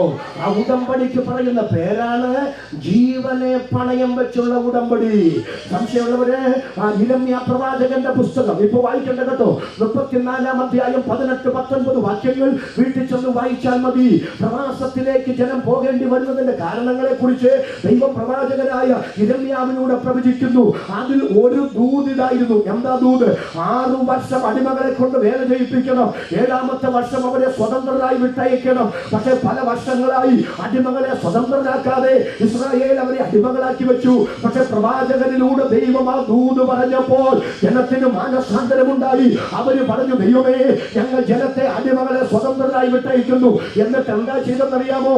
കാളക്കിടാക്കളെ ഒത്ത നടുവേ പിളർന്നു. പിളർക്കപ്പെട്ട കാളക്കിടാക്കളുടെ നടുവിലൂടെ പോയി അവർ ദൈവത്തോട് ഉടമ്പടി ചെയ്തു, ഇനി ഞങ്ങൾ അവരെ തിരിച്ചു കൊണ്ടുവരത്തില്ലെന്ന്. പക്ഷെ കുറച്ചു നാൾ കഴിഞ്ഞപ്പോ അവരാ അടിമകളെ വീണ്ടും സ്വതന്ത്രരാക്കിയവരെ അടിമകളാക്കി. ഉടനെ ദൈവം പറയുക, കാളക്കിടാക്കളുടെ പിളർക്കപ്പെട്ട മൃഗത്തിന്റെ പിളർപ്പുകളുടെ നടുവിലൂടെ പോയി ഞാനുമായി ഉടമ്പടി ചെയ്ത് അത് ലംഘിച്ചവരെ ഞാൻ പിളർക്കപ്പെട്ട മൃഗത്തെ പോലെയാക്കാൻ പോകുക. എത്ര പേർക്ക് മനസ്സിലായി? കരമുയർത്തി ഒരിക്കൽ കൂടി ശക്തിയോടെ സ്വത്രം പറയുക. അങ്ങനെയാണെങ്കിൽ പിളർക്കപ്പെട്ട മൃഗത്തിന്റെ നടുവിലൂടെ പോയുള്ള ഉടമ്പടി. സ്വത്രം പറ. പോലെയാക്കാം. നിനക്ക് ഉറപ്പ് വേണം അല്ലേ, ഞാൻ എൻ്റെ വാഗ്ദത്തം നിറവേറ്റുന്നത്. ഇന്നാ വിളിച്ചോ ഉറപ്പ്, അതെന്റെ ജീവനാ. സ്വത്രം പറ. നിങ്ങൾ വേദപുസ്തകത്തിൽ വായിക്കുന്നുണ്ടോ? അബ്രഹാം ബോധം കെട്ടി കിടക്കുക. രണ്ടുപേരാ ഉടമ്പടി ചെയ്യേണ്ടത്, പക്ഷെ അബ്രഹാം ബോധം കെട്ടി കിടക്കുക. എന്നാൽ ആ പിളർക്കപ്പെട്ട മൃഗത്തിന്റെ നടുവിലൂടെ ഒരു കത്തുന്ന പന്തം പോയി. അതാ എന്റെ ദൈവത്തിന്റെ സാന്നിധ്യം. അബ്രഹാമേ, ഞാൻ നിനക്കും നിന്റെ തലമുറയ്ക്കും ഈ ദേശം തരുമെന്നതിന് ഒരു ഉറപ്പ് നിനക്ക് വേണമല്ലേ? ഉറപ്പ് തരാൻ കുഞ്ഞ്, അതെന്റെ ജീവന. എന്റെ വാഗ്ദത്തം ഞാൻ നിറവേറ്റുന്നില്ലെങ്കിൽ നിനക്ക് ഈ മൃഗത്തെ പോലെ എന്നെ പിളർത്താം. ഇന്ന് രാത്രി ഞാനൊരു കാര്യം പറയാം, കളി പറയാം. ദൈവം മനുഷ്യരല്ല കേട്ടോ. തമ്പുരാന് നിന്നോട് വാക്കു പറയാൻ ഒരു നാവ് മാത്രമല്ലുള്ളത്, അത് നിവർത്തിക്കാൻ ഒരു കരം കൂടുണ്ടെന്ന് ഇന്ന് രാത്രി ഓർത്ത് സ്വത്രം പറയാം. എത്ര പേര് പറയാ? അവർ കരം ഉയർത്തി ഒരിക്കൽ കൂടി ശക്തിയോടെ സ്വത്രം പറയാം. തിരുവാവൻ അരുളി ചെയ്തത് തൃക്കൈ കൊണ്ട് നിവർത്തിച്ചിരിക്കുന്നു. തുള്ളിച്ചാടാൻ തോന്നുന്നു.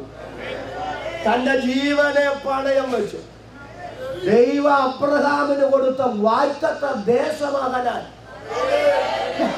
അതിൽ ദൈവം വിശ്വസ്തനായിരുന്നു. യോശുവയുടെ കാലത്ത് ഫൈറ്റിംഗ് നടന്നില്ലേ? സ്വത്രം പറ. ഇസ്രായേൽ ജയിച്ചില്ലേ? അനാക്യം മല്ലന്മാരെ നിങ്ങൾ കൂടിയിരുന്നാലും ഇത് തന്റെ ജീവനെ പണയം വെച്ച് ദൈവം അബ്രഹാമിന് കൊടുത്ത ഉടമ്പടിയാണ്. ഇത് ദൈവത്തിന് നിവർത്തിച്ചേ പറ്റൂ. കാരണം ഒരിക്കൽ കൂടി ശക്തിയോടെ ഈ രാത്രി സ്വത്രം പറയാം. അടുത്ത ഭാഗം ചാത്തുളി പോലെ പറയുക. ദൈവത്തിന് നന്ദി. ആ ദേശത്തെ ബാബിലോൺ അടിമയാക്കിയില്ലേ? മേത്യപ്പാർസിൽ അവിടെ സൂര്യവിഹാരം നടത്തിയില്ലേ? അലക്സാണ്ടർ ഉഴുതുമറിച്ചില്ലേ? സ്വത്രം പറഞ്ഞ് റോമാക്കാർ തകർത്തില്ലേ? AD 70 യെരൂശലേം ദേവാലയം തകർത്തില്ലേ? AD 136 ലോകത്തിന്റെ വിവിധ ഭാഗങ്ങളിലേക്ക് ചിതറിപ്പോയില്ലേ? എന്നാൽ 1800 കൊല്ലങ്ങൾക്ക് ശേഷം 1948 മെയ് മാസം 15-ാം തീയതി അവർ ഒരു രാജ്യമായി. ഇന്നും ഇസ്രായേൽ എന്നത് ജാതി ഈ മണ്ണിലുള്ളതും അവർക്കൊരു രാജ്യമുള്ളതും കാരണം എന്താണെന്നറിയാമോ? തന്റെ ജീവനെ പണയം വെച്ച് ദൈവം അബ്രഹാമിന് കൊടുത്ത വാഗ്ദത്തത്തിന്റെ ഉറപ്പാണ്. ഇന്നത്തെ ഇസ്രായേലെങ്കിൽ, ഇന്നത്തെ പാലസ്തീനെങ്കിൽ ഇന്ന് രാത്രി ദൈവത്തിന്റെ വിശ്വസ്തതയോട് കരമുയർത്തി സ്വത്രം ചെയ്യാൻ പറ്റുന്നവർ കരമുയർത്തി ഒരിക്കൽ കൂടി ശക്തിയോടെ സ്വത്രം പറയാം. അതിന്റെ മുഴുവൻ അതിര് കിട്ടിയിട്ടില്ല.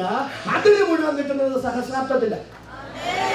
അത് പഠനമാണ്. നമുക്ക് അങ്ങോട്ട് പോകണ്ട. ഇത് ശ്രദ്ധിച്ചു കേട്ടോ. പഴയ നിയമ ഹലോ പഴയ നിയമ ഇസ്രായേലിന്റെ അക്ഷരീക കനാന്റെ വാഗ്ദത്തം പിളർക്കപ്പെട്ട അക്ഷരീക മൃഗമാണെങ്കിൽ പുതിയ നിയമസഭയുടെ നിത്യതയുടെ വാഗ്ദത്തം പിളർക്കപ്പെട്ട അക്ഷരീക മൃഗമല്ല, കാൽവരിയിൽ തകർക്കപ്പെട്ട നമ്മുടെ രക്ഷിതാവാണ്. രാത്രി മനസ്സിലാക്കുന്നു. അവർ കരമുയർത്തി ഒരിക്കൽ കൂടി സ്വന്തം പറയാം.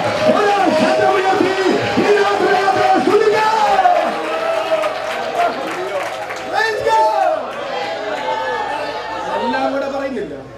നമ്മുടെ നിത്യതയുടെ ഉറപ്പ് പുതിയ നിയമത്തിൽ ഒന്ന് യേശുവാണ്. സ്വന്തം പുത്രനെ ആദരിയാതെ നമുക്കെല്ലാവർക്കും വേണ്ടി ഏൽപ്പിച്ചു തന്നവൻ അവനോടുകൂടെ. അതെ, എന്റെ പുതിയ നിയമ വാഗ്ദത്തത്തിന്റെ ഉറപ്പ് അക്ഷരീക മൃഗമല്ല, തമ്പുരാന്റെ മടിയിലിരുന്ന ഓമന പുത്രനായ യേശു ആണെങ്കിൽ ഇന്നു രാത്രി അവനവന്റെ വാഗ്ദത്തങ്ങളിൽ വിശ്വസ്തനാണ്. ദൈവത്തിന് സ്വത്രം പറയാൻ എത്ര പേര് തയ്യാറാണ്? അവർക്കായി ഈ രാത്രി ദൈവത്തെ സ്തുതിക്കുന്നു. സമയം തന്നെ പറ്റൂ. എന്റെ നിത്യതയുടെ രണ്ടാമത്തെ ഉറപ്പ് പരിശുദ്ധാത്മാവാണ്. കൂടാരമായ അങ്ങനെയൊക്കെ പറയും. കൂടാരമായ ഭവനമാണ്. അല്ല, ഒരു മടി പോലെ ഞങ്ങളുടേതെന്ന് പറയാൻ വാക്യം പറയാൻ പറയുമ്പോ കൂടാരമായ ഭവനം. കൂടാരമായ പറ ഞങ്ങളുടെ ഭൗമഭവനം അഴിഞ്ഞുപോയാൽ കൈപ്പണിയല്ലാത്തൊരു കെട്ടിടം ഉയരത്തിൽ ഞങ്ങൾ കൊണ്ട് കാണുന്നതെല്ലാം താൽക്കാലികമാ, കാണാത്തതോ നിത്യമാ. എന്റെ തലയ്ക്കു മുകളിൽ എനിക്കൊരു നിത്യതയുണ്ട്, എനിക്കൊരു വീടുണ്ട്. അതിന്റെ ഉറപ്പുണ്ട്. അതിനായി നിങ്ങളെ ഒരുക്കിയത് ആത്മാവിനെ അച്ചാരമായി തന്നിരിക്കുന്ന ദൈവം തന്നെ. എന്റെ നിത്യതയുടെ രണ്ടാമത്തെ ഉറപ്പ് തൃത്വത്തിൽ മൂന്നാമനായ ആഴമായ പരിശുദ്ധാത്മാവാണെന്നോർത്ത് ഈ രാത്രി സ്വന്തം പറയാൻ എത്ര പേര് തയ്യാറാണ്? അവർക്ക് ഈ രാത്രി ദൈവത്തെ സ്തുതിക്കുന്നു. കേട്ടോ, എന്റെ ഉയർപ്പിന്റെ വായ്ത്തത്വത്തിന്റെ ഉറപ്പ് എന്റെ രക്ഷിതാവാ. സ്വത്രം പറയാവോ? ആദ്യ ഫലം ക്രിസ്തു. ആദ്യ ഫലം, പിന്നെ ക്രിസ്തുവിനുള്ളത്. അതിന്റെ ജോസീഫസ് ആദ്യഫലത്തെ കുറിച്ച് പറഞ്ഞൊരു വ്യാഖ്യാനം ഒന്ന് സൂചിപ്പിച്ച് അതിന്റെ ശരിയായ ദിശ പറഞ്ഞ് അവസാനിപ്പിക്കുക. ആദ്യഫലക്കറ്റ പെരുന്നാളിന് 3 ദിവസം മുമ്പ് പുരോഹിതനും ജനവും കൂടെ വയലിലേക്ക് വരും. സന്ധ്യയായോ സന്ധ്യയായോ സൂര്യനസ്തമിച്ചോ എന്ന് ചോദിക്കും. സൂര്യനസ്തമിച്ചോ എന്ന് പറയുമ്പോൾ ആ വയലിൽ നിന്നൊരു കറ്റ കൊണ്ടെടുക്കും. ആ കറ്റ കൊണ്ട് മഹാപുരോഹിതന്റെ കയ്യിൽ കൊടുക്കും. മഹാപുരോഹിതൻ ആ കറ്റ 3 ദിവസം തിരശ്ശീലയ്ക്ക് മുമ്പിൽ വെക്കും. 3-ാമത്തെ ദിവസം തന്റെ കയ്യിലെടുത്ത് അത് ഉയർത്തി വീശും. അതിന് പറയുന്ന പേരാ നീരാജനം ചെയ്യുക. സമയമില്ലല്ലോ. ഇതുപോലെ യഹൂദന്റെ വയലിൽ നിന്ന് ആദ്യഫലക്കറ്റ കൊയ്തെടുക്കപ്പെട്ടതുപോലെ ക്രിസ്തു മനുഷ്യവർഗത്തിന് വേണ്ടി മരിച്ചു. 3 ദിവസം ആ കറ്റ തിരശ്ശീലയുടെ മുമ്പിൽ വെക്കുന്നത് പോലെ അരിമത്യക്കാരൻ യോസേഫിന്റെ കല്ലറയിൽ എന്റെ യേശുവിന്റെ ശരീരം അടക്കി. എന്നാൽ 3-ാമത്തെ ദിവസം ആ കല്ലറ ഉയർത്തി നീരാജനം ചെയ്യുന്നത് പോലെ, ആ കറ്റ ഉയർത്തി നീരാജനം ചെയ്യുന്നത് പോലെ അരിമത്യക്കാരൻ യോസേഫിന്റെ പുതുപുത്തൻ കല്ലറ അവനു തന്നെ തിരികെ കൊടുത്തുകൊണ്ട് മരണത്തെയും പാതാളത്തെയും തോൽപ്പിച്ച് എന്റെ രക്ഷിതാവ് ഉയർത്തെഴുന്നേറ്റു.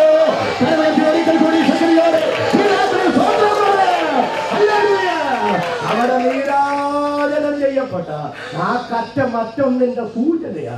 ഏതു സൂചന? ഈ കറ്റ കൊയ്ത മണ്ണിൽ അടുത്തൊരു കൊയ്ത്തു നടക്കാൻ പോകുന്നു. സ്വത്രം പറയാവോ?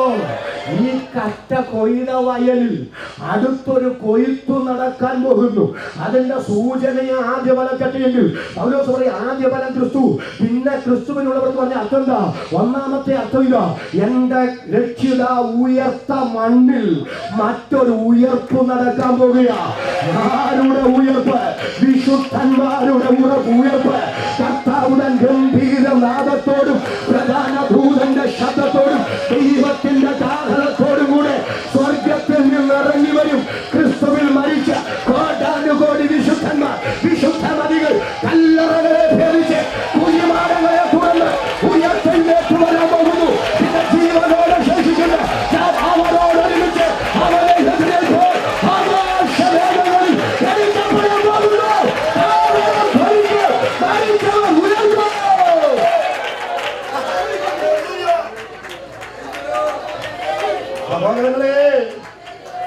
എന്നെ ഒന്ന് നോക്കണേ. നമുക്ക് മുമ്പിൽ മരണത്തിന്റെ കറുത്ത തിരശ്ശീലയ്ക്ക് അപ്പുറത്തേക്ക് പോയ നമ്മുടെ എല്ലാമായിരുന്ന നമ്മുടെ പിതാക്കന്മാർ, നമ്മുടെ മാതാക്കൾ, നമ്മുടെ സഹോദരങ്ങൾ ഹൃദയം പറിച്ചു മാറ്റുന്നത് പോലെ നമ്മളിൽ നിന്ന് പറിച്ചു മാറ്റപ്പെട്ടു. താങ്ങാനാകാത്ത വേദനയുമായി കല്ലറയ്ക്കകത്തവരുടെ മൃതശരീരങ്ങൾ വെച്ച് കരഞ്ഞുമായി. നാനാ സെമിത്തേരിയിൽ നിന്ന് പോരുമ്പോ നെടുവീർപ്പിട്ടുകൊണ്ട് പറഞ്ഞൊരു പതല്ലേ, അപ്പച്ചാ, അമ്മച്ചി, സഹോദര, സഹോദരി, യേശു വരും, യേശു വരും, യേശു വരും. നമുക്ക് വീണ്ടും കാണാം. ഹൃദയം പറിച്ചു മാറ്റുന്നത് പോലെ കല്ലറയ്ക്കകത്ത് നാം വിട്ടേച്ചു പോകുന്ന നമ്മുടെ പ്രിയപ്പെട്ടവരുടെ ഡെഡ് ബോഡിയില്ലേ, ഇന്ന് രാത്രി ഞാൻ പറയുക, ഇനി അധിക നാൾ അതവിടെ കിടക്കത്തില്ലെന്ന്, അധിക നാൾ അവരെ കിടക്കത്തില്ലെന്ന്. മരണം അവരെ പിടിച്ചു വെക്കുന്നത് അസാധ്യമെന്ന് തെളിയിച്ചുകൊണ്ട് ഹല്ലേലൂയ, കല്ലറകളെ ഭേദിച്ച് കുഴിമാടങ്ങളെ തുറന്ന് നമ്മുടെ പിതാക്കന്മാർ, നമ്മുടെ മാതാക്കൾ, നമ്മുടെ സഹോദരങ്ങൾ ഉയർത്തെഴുന്നേറ്റ് വരുന്നു. എത്ര പേർക്ക് ഉറപ്പുണ്ട്? തലവടിച്ചൊരു നിമിഷം കൂടി ഈ രാത്രി ദൈവത്തെ ആരാധിക്കുക. ഒരു വ്യക്തി പോലും മൗനമായിരിക്കാതെ എല്ലാ തരം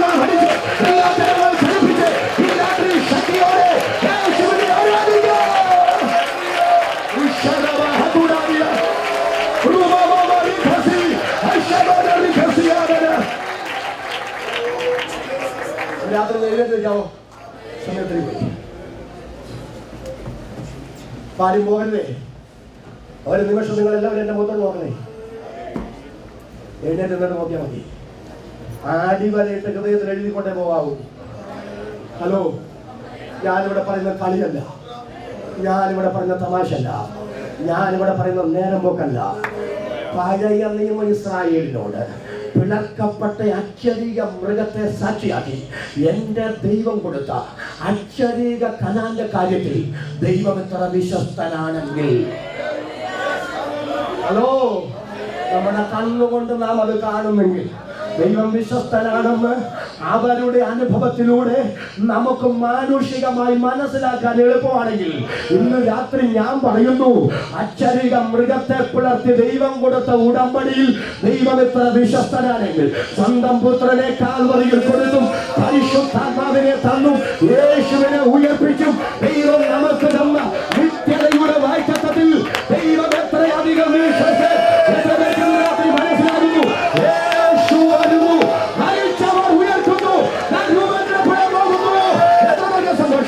യേശുവിന്റെ രണ്ടാമത്തെ വരവിനെ കുറിച്ച് കർത്താവുടെ ഗംഭീരനാദത്തോടും എന്ന പാട്ടിന്റെ ഒരു ചരണം നമുക്കൊന്ന് പാടി അവസാനിപ്പിച്ചില്ലെങ്കിൽ അതൊരു നീതികേല. അതുകൊണ്ട് ഇന്ന് രാത്രി ആ ഗാനത്തിന്റെ ഈരടി ഒന്ന് ചേർന്ന് പാടി കരമടിച്ച് ദൈവത്തെ ശക്തിയോടെ ഈ രാത്രി ഒന്ന് ആരാധിക്കാം. ഹല്ലേലൂയ.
ദൈവം എനിക്ക് തന്ന സന്ദേശം ഞാൻ ഈ 3 ദിവസം ഇവിടെ കൈമാറി.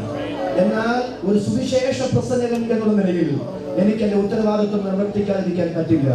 സഹോദരങ്ങളെ, യേശു വരുന്നു, മരിച്ചവർ ഉയർക്കുന്നു, സഭ രൂപാന്തരപ്പെടാൻ പോകുന്നു. നിങ്ങൾ ഇന്ന് രാത്രി സഭയുടെ അംഗമായിട്ടുണ്ടോ? നിങ്ങൾ യേശുവിനെ രക്ഷിതാവും കർത്താവുമായി സ്വീകരിച്ചിട്ടുണ്ടോ? നിങ്ങൾ വിശ്വാസ സ്നാനം ഇന്ന് രാത്രി അംഗീകരിച്ചിട്ടുണ്ടോ? പരിശുദ്ധാത്മാവിനെ പ്രാപിച്ചിട്ടുണ്ടോ? നിങ്ങൾ വേർപെട്ട ആരാധനയ്ക്ക് തയ്യാറായിട്ടുണ്ടോ? അപ്പോസ്തലിക ഉപദേശത്തിന് കീഴ്പ്പെട്ടിട്ടുണ്ടോ? ഹല്ലേലൂയ. നിങ്ങൾ ഹല്ലേലൂയ അപ്പം നുറുക്കുന്നുണ്ടോ? കൂട്ടായി ആചരിക്കുന്നുണ്ടോ? പ്രാർത്ഥന കഴിക്കുന്നുണ്ടോ? ഇന്ന് രാത്രി സഹോദരങ്ങളെ, പൂർണ്ണമായി വേർപെട്ട് യേശുവിനെ ആരാധിക്കാൻ ഇന്ന് രാത്രി എത്ര പേര് ഇതിനകത്ത് തയ്യാറാകും? അവർക്കായി ഇന്ന് രാത്രി പ്രാർത്ഥിക്കാൻ ഞാൻ ആഗ്രഹിക്കുകയാണ്. സഹോദരങ്ങളെ, ഉപദേശ വിശുദ്ധിയുടെ തീവ്രത മാത്രം പോരാ, നമുക്ക് ഉയർത്തെഴുന്നേൽക്കാൻ, രൂപാന്തരപ്പെടാൻ. പൗലോസ് പറയുന്നു, മഹാദൈവവും നമ്മുടെ രക്ഷിതാവുമായ യേശുവിന്റെ തേജസ്സുള്ള പ്രത്യക്ഷതയ്ക്കായി കാത്തിരിക്കുന്ന നാം ഭക്തികേടുകളും പ്രപഞ്ചമോഹങ്ങളും ഒക്കെ വർജിക്കണം. എവിടെങ്കിലും ഭക്തിക്ക് കേടുണ്ടോ? ലോകത്തിന്റെ പാപത്തിന്റെ സ്വാധീനങ്ങൾ നിന്നെ എവിടെങ്കിലും ബന്ധിച്ചിട്ടുണ്ടോ? ഉണ്ടെങ്കിൽ ഇന്ന് രാത്രി നിത്യതയുടെ ദർശനത്താൽ അതിനെയൊക്കെ പൊട്ടിച്ചെറിയ ഈ സന്ദേശത്താൽ പരിശുദ്ധാത്മാവ് ഈ രാത്രി കൃപയാകട്ടെ. സമർപ്പിക്കും. ഇന്ന് രാത്രി സ്തുതിക്കുന്നു. എത്ര പേർക്ക് ഇന്ന് രാത്രി സമർപ്പിക്കാൻ ആഗ്രഹമുണ്ട്? അനേക ഭക്തന്മാരെ കുറിച്ച് പറയുന്നു, ഏറ്റവും നല്ലൊരു ഉയർത്തെഴുന്നേൽപ്പ് ലഭിക്കേണ്ടത് അവരുദ്ധാരണം കൈക്കൊള്ളാതെ ഭേദ്യമേറ്റു മരണത്തിന്റെ തണുത്ത കരങ്ങളിൽ വഴുതി മണ്ണിൽ അവർ കണ്ണടയ്ക്കുമ്പോഴും അവർക്കുറപ്പുണ്ടായിരുന്നു ഒരു ഉയർത്തെഴുന്നേൽപ്പുണ്ടെന്ന്.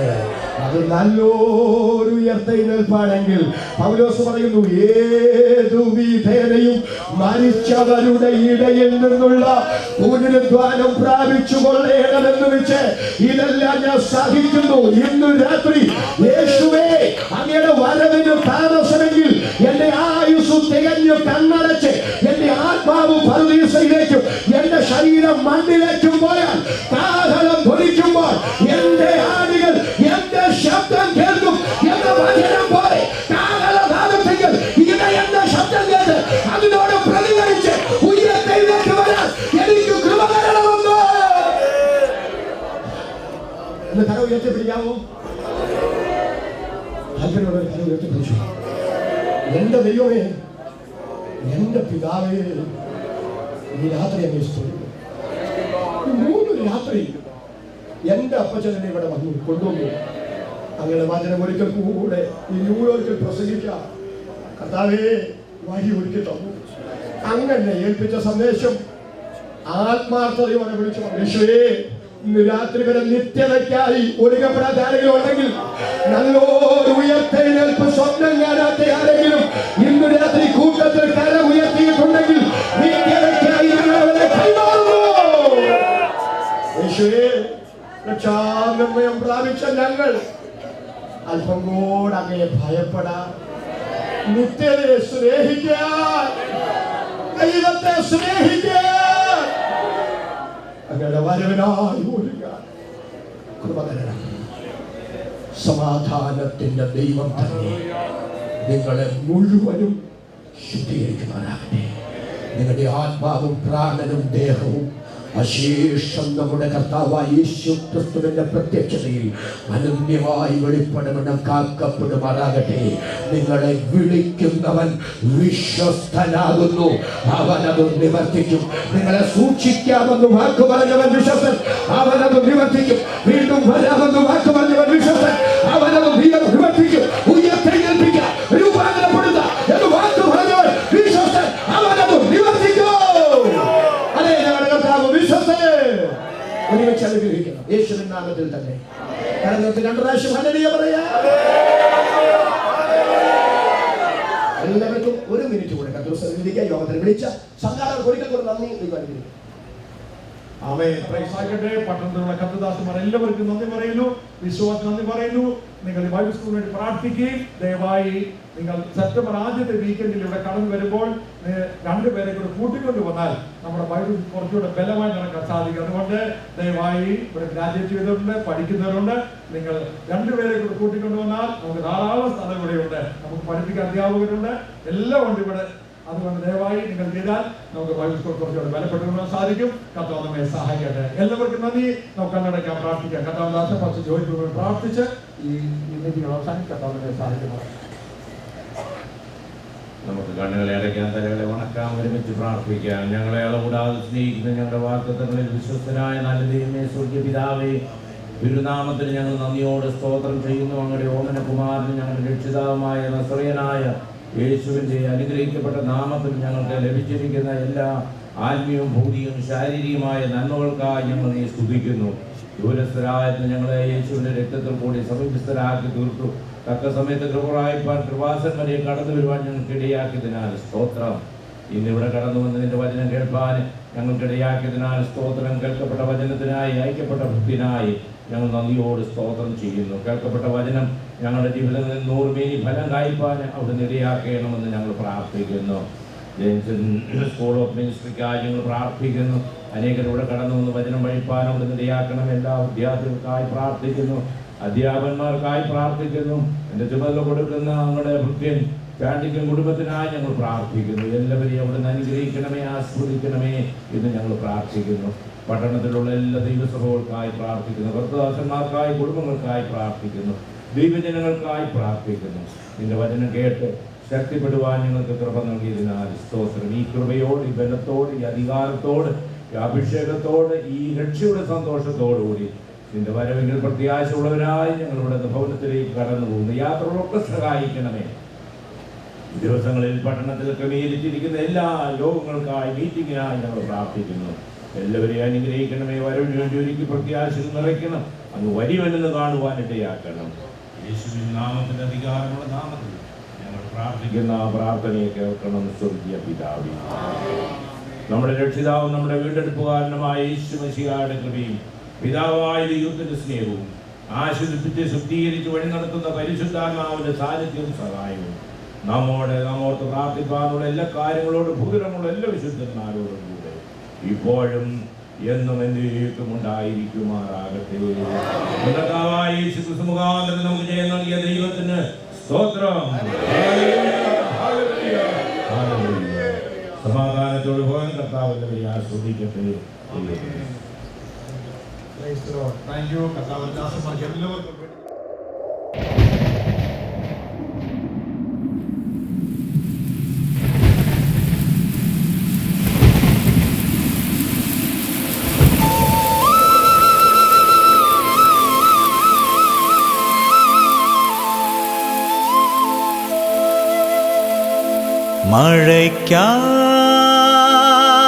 മഴയ്ക്കായി കാത്തിരുന്നു ഞാൻ, വാഗ്ദത്തമോർത്ത് പ്രാർത്ഥനയോടെ.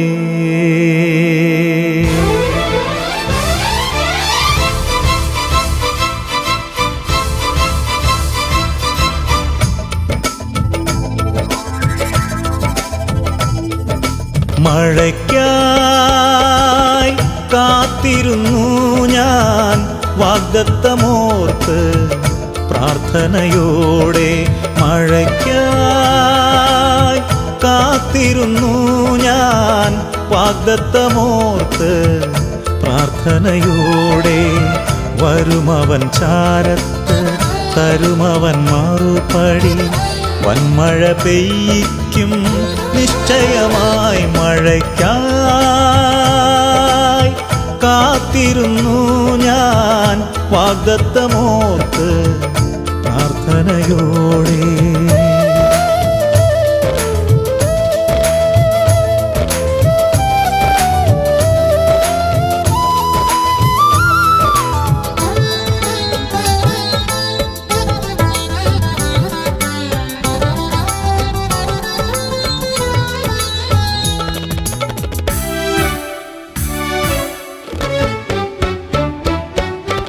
കെരിത്തിലവൻ പുലർത്തി തോടെനിക്കായൊരുക്കി, സറഫാത്തിൽ അവൻ എന്നെ അനുഗ്രഹമാക്കി.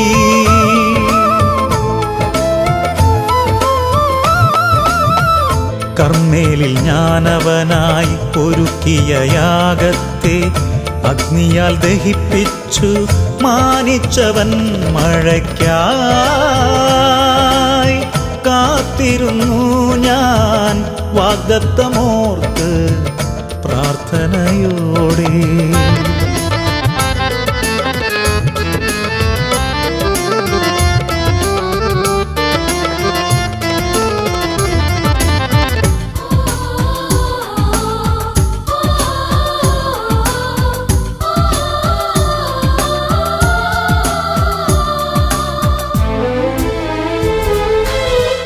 വിശ്വാസകാതുകളാൽ കേൾക്കുന്നു വന്മാരി, വാഗ്ദത്ത നിവൃത്തിക്കായി വരുന്നിതാ രാജൻ.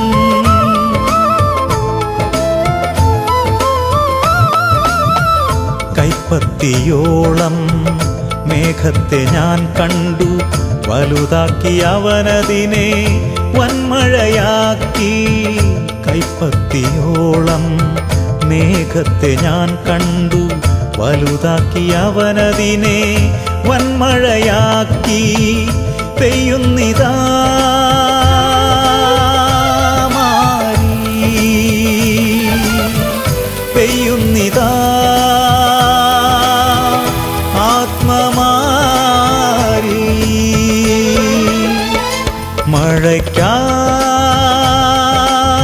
കാത്തിരുന്നു ഞാൻ വാഗ്ദത്തമോർത്ത് പ്രാർത്ഥനയോടെ.